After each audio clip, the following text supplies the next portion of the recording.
Welcome! In this series of short videos, we will give an introduction to those who have never used PowerBasic before, or even considered taking up programming. Today we will look at dynamic linked libraries, what they are, how you can make them, and how to use them in your PowerBasic programming. So what are DLLs, and what can you do with them? In previous videos, we looked at creating code within functions and subroutines, and these were stored in your main BAS or INC encode file. Then you compiled them into your exe file. Well, DLLs also contain functions and subroutines, but are compiled into a separate file with a DLL extension. So why not just use an executable program? To answer this, we need to look at why this type of library was originally created. Currently, we enjoy computers with large amounts of memory and storage, but this was not always the case.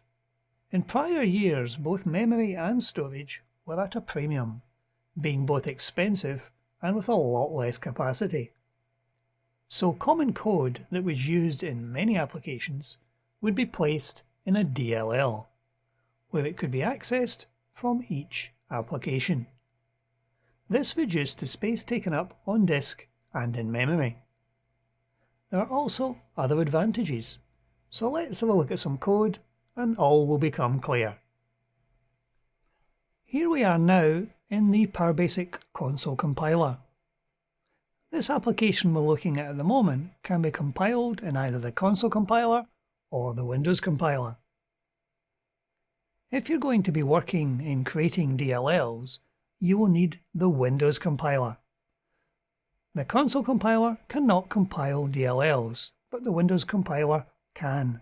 So today we'll be using both the console and the Windows compiler.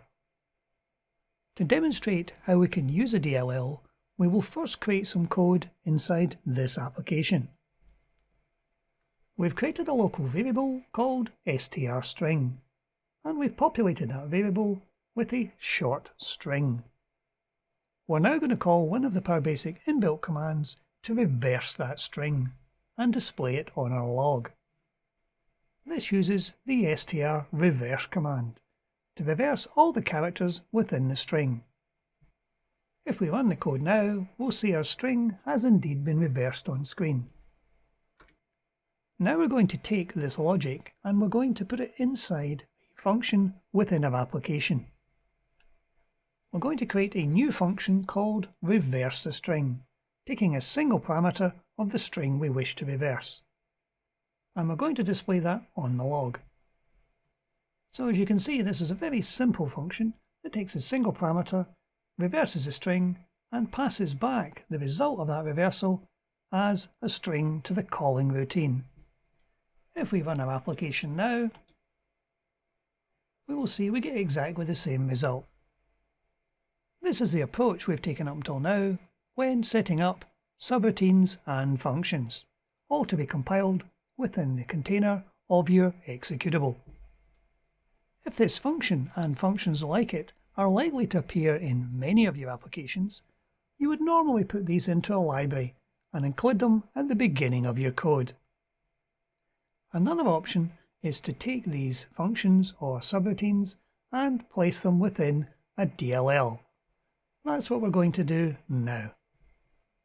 So we're now inside the PowerBasic Windows compiler, and we're going to step through the stages of creating your first DLL. In the toolbar, there's a drop-down list on the first icon, and we're going to pick the DLL framework using libmain. This gives us a template which we can actually use for our application.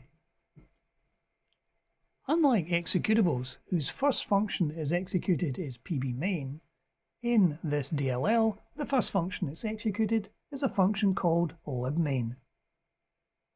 So how can we move or create this function within our DLL? Let's save this first of all. We will save this code for our DLL and we will call it demo1.bas.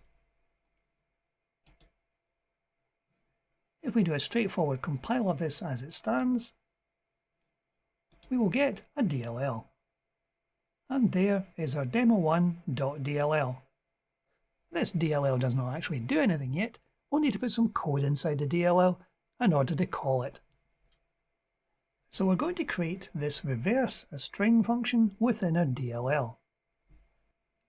So if we just copy the function as it stands, go into our PowerBasic Windows compiler,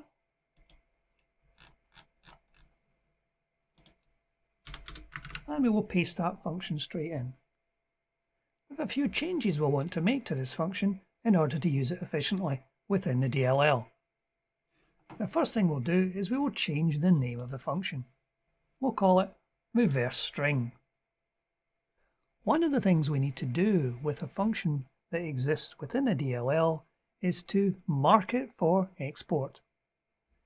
Functions and subroutines within DLLs are either private to the DLL, which means they cannot be seen or accessed from outside the DLL, or they are exported.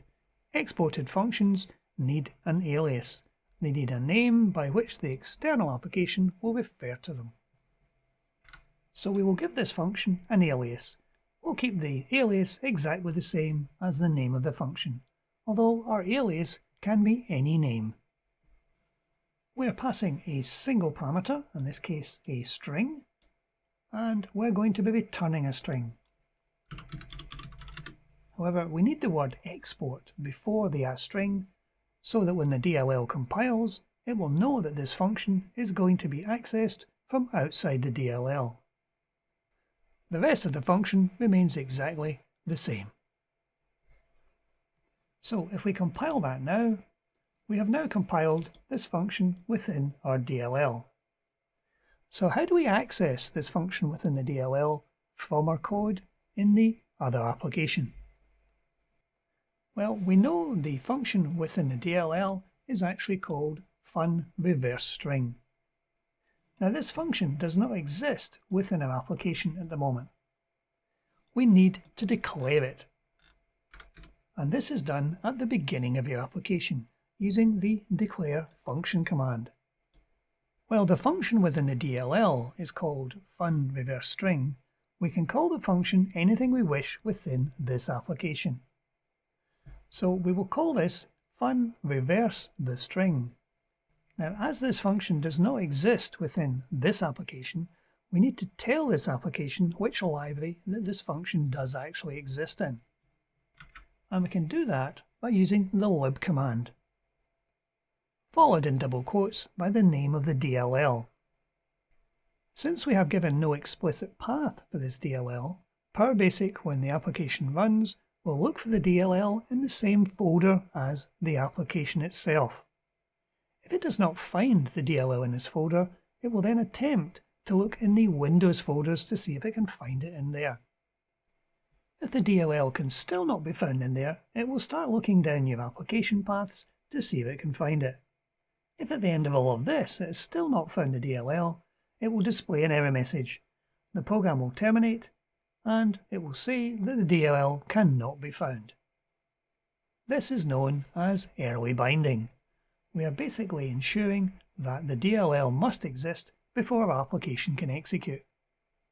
So now that we've actually named the library we're going to be using, we need to tell PowerBasic what the name of the function within the library is actually called.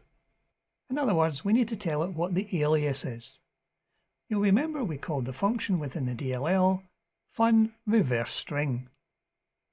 It's important to remember that this alias name is case dependent, so the case must match in this statement and within the DLL itself. And the final thing we need to say is what, if any, are the parameters that are being passed to the function and what the return is going to be. So we have now completely specified the name of the function that we're going to call within our DLL. So now that that function has indeed been specified, we can now refer to it within our code. We're calling the reverseString function, which is in the DLL, passing it a single parameter and then displaying that on our log. If we run our application now, we will see we get exactly the same information. So we have successfully called a function within a DLL. So let's add another function. Here we've created a very simple function called output data. This function has a simple for next loop running from the values 1 till 5. It will display each of these values on our console using the funlog function. So if we call that function within our application, it will run quite happily and display the 5 rows of data on the screen. Now, how can we move that function into our DLL? As we are currently working within the PowerBasic console compiler, this uses the funlog command. And since we're in the console compiler, this will use the console. If you're running within the PowerBasic Windows compiler, it would use the text window. It's important to remember that when you create a DLL in the PowerBasic Windows compiler, it has no knowledge of PowerBasic console commands. So if we create this function in our DLL, it will have no way to access the console. So we need to get slightly more creative when we create the function in the DLL. So here we are back in the PowerBasic Windows compiler, and we're going to create this new function in the DLL. We'll call this function output data to screen. As we did before, we're giving this one an alias. And we're also marking it as export, so that it can be accessed from outside the DLL. Since this function in the DLL cannot access the console because it has no knowledge of console commands, I'm building up the data to pass back as a string. So it's going to perform the same function, only it's not going to directly output to the screen. It will build up the values in a string with a carriage return line feed at the end of each. Then the function is equal to the accumulated string. So if we compile our DLL again and go back to our console. So as we did before, we'll need to declare this new function at the top of our application. And internally in this application, we're calling the function doTheOutput. Again, we're defining the DLL, we're defining the alias, and we're defining, in this case, this takes no parameters at all, but it does return a string. So if we call this doTheOutput function in our application, and we attempt to run this now, we'll see it does give us the information we require. Just exactly the same as we had before, only this time we're seeing new row and the row number. So we have now specified two functions in the same DLL, accessed from our application. So as you will see from this, it's quite easy to add extra functions to our DLL. You can even have multiple DLLs. However, can we go a little further? Can we create an array in our application, pass that array to the DLL, have the array populated, and pass back? Well, let's create that code in our main application first of all. First we need to dimension an array. We'll make this a string array with 5 elements. And we'll create a function within our application to get that information and to display it on the log. So this function is taking a single parameter, which is referencing the array. It's going to be passing back a string, and we're going to populate this array and pass it back. So we're going to populate the array first by calling a subroutine. So we're calling the subroutine and passing it the array. We're then populating that array with a series of numbers between the values of 1 and 10. If we try running this code now, we'll see we're getting 5 randomly generated numbers coming up. So can we move this functionality of this function and this subroutine into our DLL?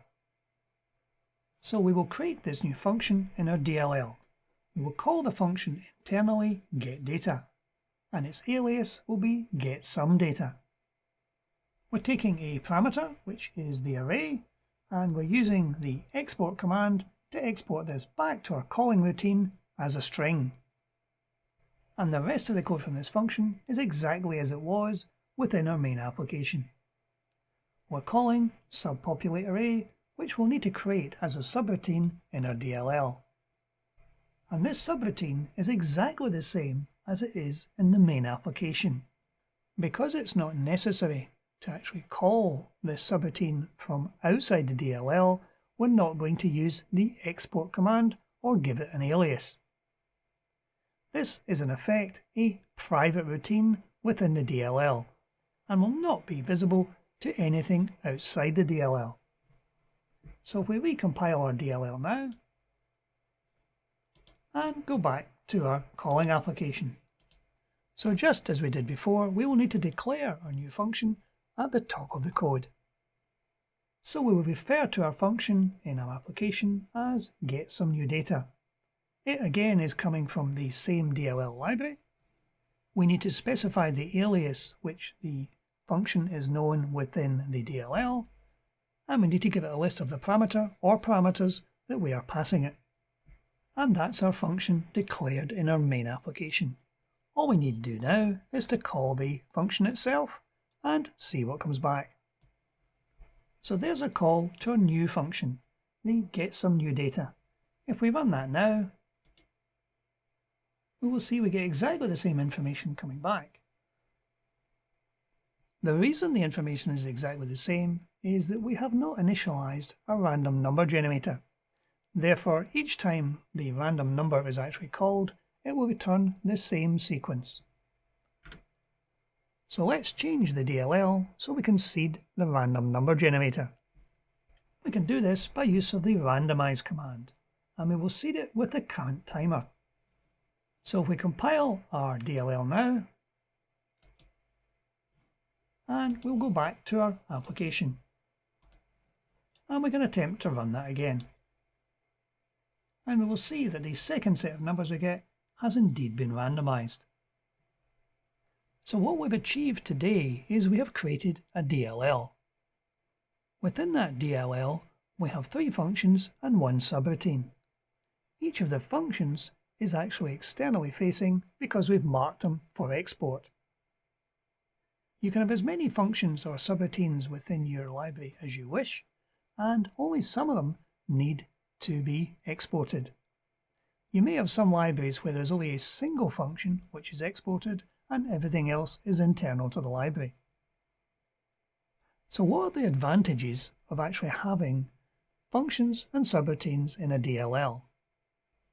If you have a large program which has a lot of common functions which you always use, you're probably likely to have them in an include file.